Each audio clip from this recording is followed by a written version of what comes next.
मैं तो दिशा की जो बैठक होती है वो हर 6 महीने बाद होती है। प्रांत में विभिन्न विभागों के जो भी प्रोजेक्ट्स होते हैं वो हमारे जो मेंबर पार्लियामेंट्स हैं उनको भी साथ बुला करके प्रदेश के भी जो सरकार से संबंधित कुछ लोग उसमें रहते हैं, तो ऐसा हर एक विभाग की सब चर्चा की जाती है। उसमें 6 महीने में क्या क्या प्रगति हुई है, जितने बजट होते हैं, खास करके केंद्र सरकार की योजनाएं, उस पर विशेष फोकस होता है। जो कठिनाइयाँ हमारी होती हैं वो मेंबर पार्लियामेंट्स को बताई जाती हैं।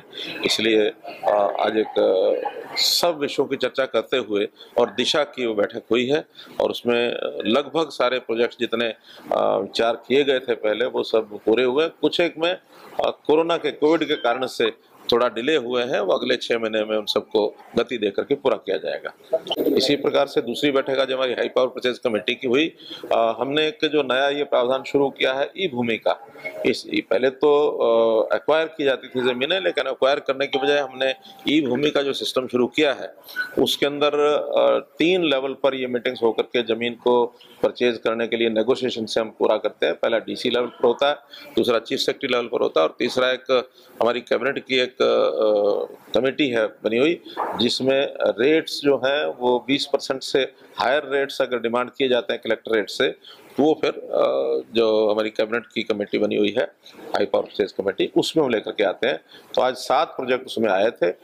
लगभग 311 एकड़ जमीन और 172 करोड़ रुपए में आज वो खरीद की गई है। जितने भी प्रोजेक्ट थे सबके सब आज नेगोशिएशन के द्वारा पूरे हुए। प्रति एकड़ 40 कम से कम 40 लाख का रेट और ज़्यादा से ज़्यादा 1 करोड़ 15 लाख रुपए एकड़ तक भी ये ज़मीनें ली गई हैं। मुख्य जो प्रोजेक्ट्स आज फाइनल हुए हैं उसके अंदर एम्स जो मनेठी में बनना है उसमें 140 एकड़ ज़मीन वो प्राइवेट लैंड जो है वो खरीदी गई है। इसी प्रकार एक प्रोजेक्ट अनाज मंडी का एक्सटेंशन है सिरसा का, वो लिया गया है। वाटर वर्क्स जींद का वो उसमें ज़मीन खरीदी गई है लगभग 45 एकड़। एक नू का जो मेडिकल कॉलेज है उसका रास्ता वो चौड़ा करना है, उसमें भी 14-16 जो एकड़ ज़मीन है। मंझावली का जो पुल नोएडा को बन रहा है उसमें भी अभी ज़मीन बाकी रहती थी, उसको लिया गया है। तो मोटे जो प्रोजेक्ट्स हैं बड़े, हाँ, चौटाला गांव का जो एसटीपी एक वहाँ बड़ा बन रहा है वो भी गांव के लोगों ने जमीन वो भी दी है। एक आरओबी का वो लिया गया है। गन्नौर में एक आरओबी है, उसकी जो सर्विस लेन है उसके लिए थोड़ा छोटा जमीन का टुकड़ा है लगभग आधा एकड़ का।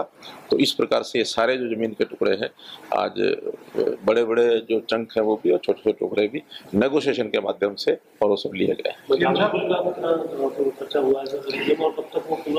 देखिए, मंझावली पुल में 4 गांव की जमीन थी, अलग अलग गांव के लोगों से नेगोशिएट करके, और अब जब जमीन ले ली है तो जमीन आने के बाद फिर तो जो एक रूटीन का जो समय उसमें लगने वाला है, उसके एक्विजिशन में समय बहुत लगता था। जो भी एक्विजिशन शुरू की जाती है 3 साल तक वो उसका प्रोसेस चलता है। सेक्शन 4 है, सेक्शन 6 है, सेक्शन 9 है, और उसके बाद भी कहीं स्टे आ गया और कहीं कोर्ट्स में चले गए। अब इसमें सबसे बड़ा लाभ ये है कि नेगोशिएशन होने के बाद तुरंत जिन किसानों से ली जाती है उनसे लिखवा लिया जाता है और तुरंत उसकी पैसा दे करके रजिस्ट्री करा ली जाती है, ताकि आगे कोर्ट्स का भी किसी प्रकार का कोई झगड़ा क्लेम कोई नहीं होता।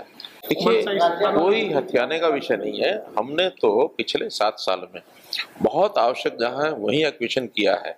प्राय जो 2013 तक जितने सेक्शन 4 हुए थे वही जमीनें 2015 तक हमने एक्वायर की, उसके बाद तो एक्विजिशन की ही नहीं है। उसके बाद आज तक जितनी भी जमीन खरीदी है वो ई भूमि पोर्टल पर ही खरीदी है, और आगे भी हमारा विषय यही है कि हम ई भूमि पर लोगों से नेगोशिएट करके, वो जमीन सस्ती है महंगी है, हर स्थान के हिसाब से रेट के हिसाब से जमीन ली जाती है। किसी भी तरह से किसान को तकलीफ ना हो उसके हिसाब से, उसके मन की इच्छा से हिसाब से बेचना चाहता है वो बेचता है। फिर भी जहाँ कहीं इमरजेंसी में कोई लीनियर जितने भी प्रोजेक्ट्स हैं, बहुत जगह पर लीनियर प्रोजेक्ट्स रुक जाते हैं। अब हमने गुरुग्राम में देखा है कई सड़कें ऐसी बनी हुई हैं, पूरी की पूरी सड़क है, 10% 5% टुकड़ा भी कोई रह जाता है तो कोई भी व्यक्ति बीच में अड़ता है कि मुझे अपनी नहीं बेचनी है।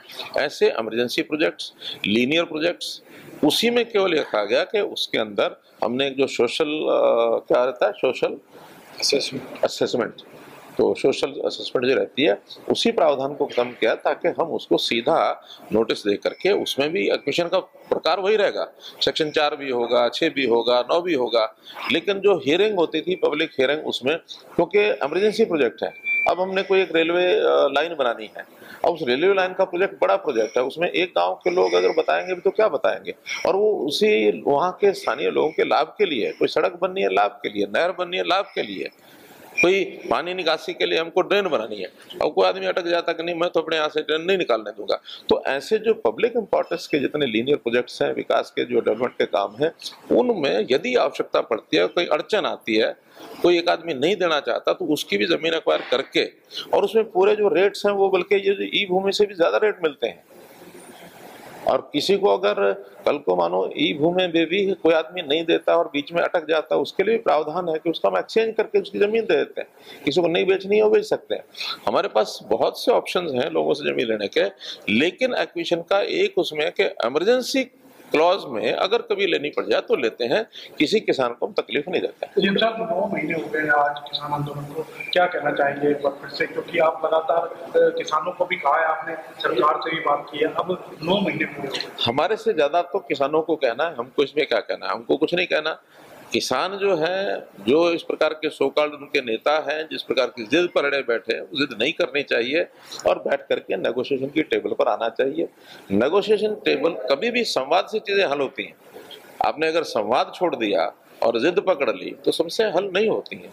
इसलिए हमारा फिर उनसे अपील यही है कि नेगोशिएशन टेबल पर आकर के, केंद्र में मंत्री हमारे सामने हैं, कि कृषि मंत्री हैं या उससे पहले जो भी लोग डायलॉग में लगे हुए थे, उनसे नहीं बात करने की, किसी और से भी करने कोई ऑफर तो आए। इसलिए नेगोशिएशन ही रास्ता है और कोई रास्ता नहीं। हमसे जुड़े रहने के लिए हमारे YouTube चैनल को सब्सक्राइब करें और नई वीडियो की नोटिफिकेशन के लिए बेल आइकॉन को दबाएं। अगर आप ये वीडियो Facebook पर देख रहे हैं तो लाइक जरूर करें और ज्यादा से ज्यादा शेयर करें। धन्यवाद।